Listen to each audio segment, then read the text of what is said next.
వేదకాలం నాటి ప్రాచీన క్షేత్రం తీర్థం. 7 నదులు ఒకే చోట సంగమించే పవిత్ర పుణ్యధామం సప్తనది సంగమేశ్వర ఆలయం. ఏడాదిలో 8 మాసాలు కృష్ణవేణి నదీ గర్భంలో జలసమాధి సేదతీరి తిరిగి 4 మాసాలు భక్తులకు దర్శనమిచ్చే పూజాక్రతులు అందుకునేందుకు భూపే పునర్ఘటించింది.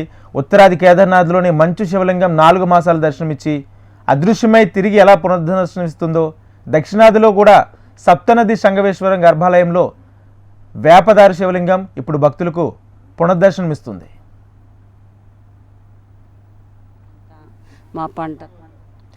నంద్యాల జిల్లా ఆత్మకూరు నల్లమల అటవీ ప్రాంతం. ఒకనాడు దక్షయజ్ఞం జరిగిన స్థలం కృష్ణానది తీరం, సప్తనది సంగమేశ్వర క్షేత్రం. గత ఏడాది ఆగస్టున కృష్ణానది వరదలకు నీట మునిగింది.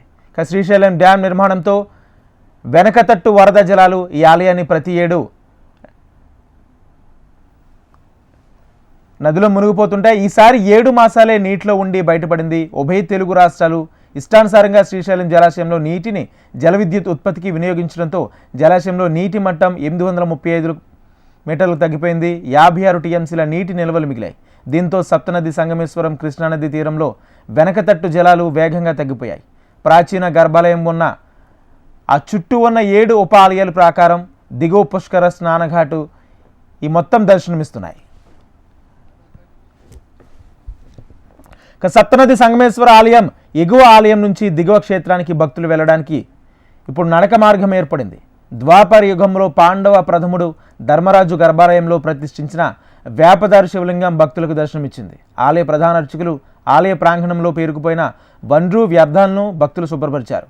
ఆలయం వేద పండితులు ఆచార్య తెలకపల్లి రఘురామ శర్మ గర్భాలయంలోని వేపదారు శివలింగానికి శ్రీ లలితాదేవికి సప్తనది జలాలచే శుద్ధి సంప్రోక్షణ గావించి తొలి పూజ క్రతువు చేపట్టారు. ఆలయ ప్రాంగణంలోని పరివార దేవుళ్లకు ఉపాలయాలకు సంప్రోక్షణ పూర్తి చేశారు.